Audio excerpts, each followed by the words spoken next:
In 1971, Chrysler built 108 Hemi Cudas, not 108,000. 108 cars for the entire country, in what everyone inside the company understood was the final year. The insurance surcharges on a new Hemi Cuda had reached the point where young buyers, the buyers the car was built for, could not afford to insure it. New federal emission standards were making the Hemi's compression ratio difficult to certify for the following year.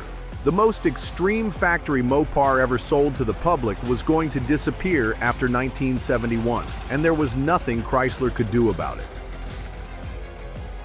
On the other side of the world, Ford Australia was finishing development of something that would have matched it. The Falcon GTHO Phase 3, the XA Falcon, had become the fastest four-door production car in the world. It had won Bathurst.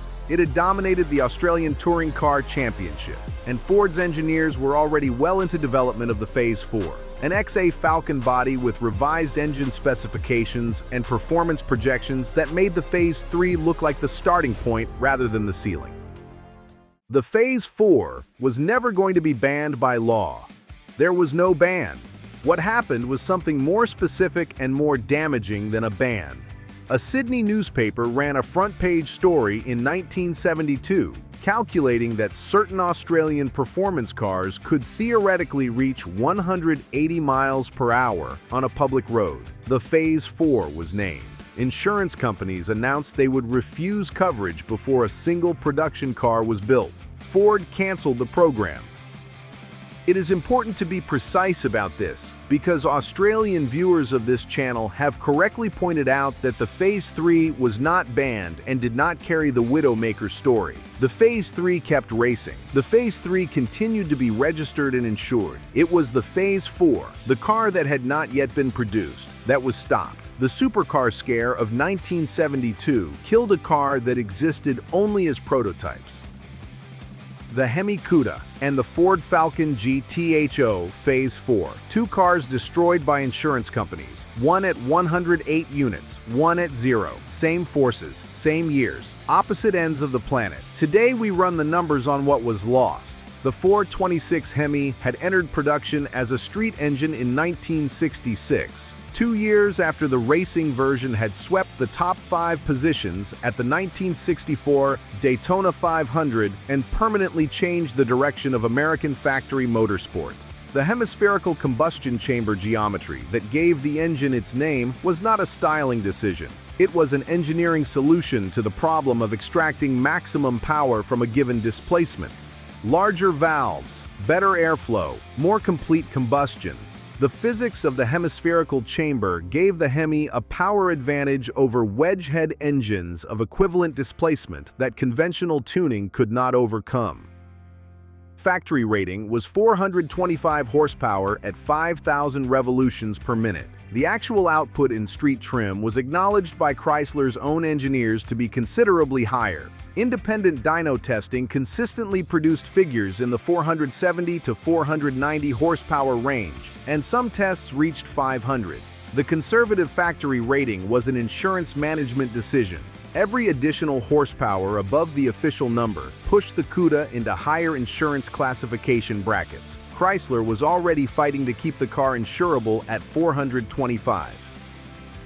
In 1970, Chrysler produced 652 Hemi Cudas. The 1970 Cuda was a new car on a new platform, the E-body, wider than the previous Barracuda chassis, with an engine bay specifically designed to accommodate the Hemi's dimensions. The Cuda's proportions, short deck, long hood, aggressive stance, made it one of the best-looking cars of the muscle car era. Quarter-mile times in the 13.5 to 13.7 range at 104 to 107 miles per hour were documented by Car and Driver, Superstock Magazine, and Hot Rod Magazine across multiple independent tests. In 1971, the last year, Chrysler built 108. The insurance surcharges had compounded to the point where the annual cost of insuring a new Hemi Cuda could exceed the monthly car payment for a buyer under 30. The new low-lead fuel requirements were incompatible with the Hemi's compression ratio without significant detuning. Chrysler lowered the compression, dropped the official rating to 425 for 1971, and at the end of that model year, pulled the engine entirely, 108 cars, then silence. To understand what was lost with the Phase 4, you have to understand what the Phase 3 had achieved. The XY Falcon GTHO Phase 3 was the result of Ford Australia's systematic development of the Falcon platform for Bathurst competition.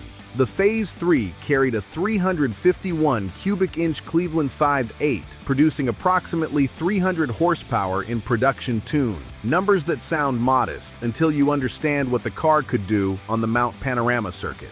It was homologated for Australian Touring Car Championship competition, made available through dealers, and driven by Alan Moffat to multiple Bathurst podium results. It dominated the 1971 Bathurst race. It was recognized internationally as the fastest four-door production car in the world by measured lap time.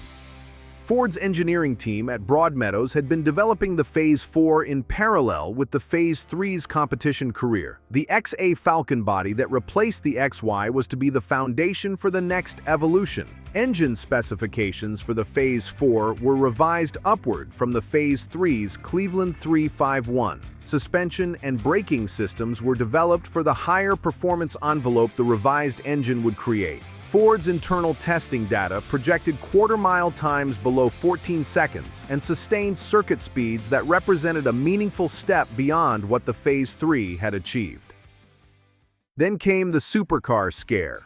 In early 1972, the Melbourne Herald and other Australian newspapers ran front-page stories warning that a new generation of high-performance road cars was about to go on sale with performance capabilities that were incompatible with public road safety. The Phase 4 was specifically named, and its projected top speed was published. State transport ministers were quoted. Insurance companies acted before a production car existed. The Insurance Council of Australia announced that the upcoming supercars would not be insurable at standard rates, and in some cases would not be insurable at any price. Without insurance, the cars could not be registered. Without registration, they could not be sold. Ford canceled the Phase 4 program. Between 2 and 4 prototypes had been completed. None entered production. The Widowmaker that the newspapers had described was canceled before a single customer could buy one. The insurance industry's role in ending both the Hemi Cuda and the Phase 4 is one of the under-discussed stories of the performance car era. In America, the mechanism was gradual, increasingly expensive surcharges that made the Hemi Cuda financially unviable for the buyers it was built for, combined with emissions certification requirements that the engine's compression ratio could not meet without losing its character. Chrysler did not make a single decision to end the Hemi. The insurance companies and the regulators made that decision for them, incrementally over 3 years. In Australia, the mechanism was sudden and specific. The supercar scare was not a gradual regulatory tightening. It was a media event that triggered an immediate insurance industry response. The Insurance Council's announcement that it would not cover the Phase 4 was not a rate increase. It was a refusal. Without any insurance product available at any price, the car could not legally be driven on an Australian public road. Ford had no path to market. The program was cancelled within months of the newspaper stories appearing. What is striking about the parallel is that neither the Hemi Cuda nor the Phase 4 had actually caused an unusual number of accidents or fatalities. The insurance industry's response to both cars was based on projected risk, on what these cars were theoretically capable of, rather than on documented harm. The Hemi Cuda was killed partly because it could go fast. The Phase 4 was killed because a newspaper calculated it theoretically could. In both cases, the capability itself was treated as the problem. Comparing these two cars honestly requires acknowledging what we do and do not know. The Hemi Cuda's performance is well documented across multiple independent sources. The Phase 4's performance is projected from Ford's internal data and extrapolated from the Phase 3's documented capability. What the available data suggests, the Phase 4, in production tune, would have run the quarter mile in approximately 14.0 seconds, or marginally below. The Phase 3 consistently ran 14.4 to 14.6 in period Australian testing. The Phase 4's revised engine specifications represented a genuine step forward, perhaps 3 to 4 tenths of a second at the strip, which is significant in context, but still leaves the Hemi Cuda well clear. Against the Hemi Cuda's 13.5 to 13.7, the Phase 4 would have been closer than the Phase 3, but trailing. The 426 cubic inch advantage over any practical implementation of the Cleveland in the Phase 4's engine bay, combined with the Hemi's purpose-built drag racing heritage, gave the American car the straight-line edge, clearly, though not by the embarrassing margin the Phase 3 would have faced. At Bathurst, the comparison inverts completely. The Phase 4 was developed for the mountain. 6 hours of sustained high-speed running on a circuit that demands consistent braking, corner entry discipline, and sustained engine output through Conrod Straight. The Hemi Cuda was a drag strip weapon. Its suspension was tuned for straight-line launches, not the compression breaking into the cutting or the entry speed requirements of McPhillamy Park. The Phase 4 wins the mountain by a margin that is not close. Strip, Hemi Cuda. Track, Phase 4. The same answer this channel's USA versus Australia comparisons always produce. And the fact that it keeps being the same answer tells you something important about how two different countries decided what a performance car was for. The 108 Hemi Cudas built in 1971 are among the most valuable American production cars from the muscle car era. A documented, numbers-matching 1971 Hemi Cuda with verified engine stamp and confirmed options at a major American auction brings between $1.5 million and $2 million. Examples with desirable factory colors and full documented history have exceeded that. The rarity calculation is simple and merciless. 108 cars with an engine that no other car of that year used, in a body that Chrysler built for exactly one generation. The Phase 4 has no auction market. No production cars were built. The 2 to 4 prototypes that existed are not publicly confirmed to still be complete. Ford's handling of the canceled program in 1972 was not designed to preserve the cars for historical record. What a production Phase 4 would be worth at auction today is an unanswerable question. The car that would have set that benchmark was canceled before it existed in anything beyond engineering drawings and a handful of test vehicles. The Phase 3, the car the supercar scare did not kill, but whose successor it destroyed, remains one of the most valuable Australian production cars ever built. A documented numbers-matching Phase 3 GTHO in the Australian market brings between 800,000 and 1.5 million Australian dollars, depending on specification and provenance. The Australian collector market understands what was lost, even if the rest of the world is still learning. The Hemi Cuda hit its ceiling at 108 cars.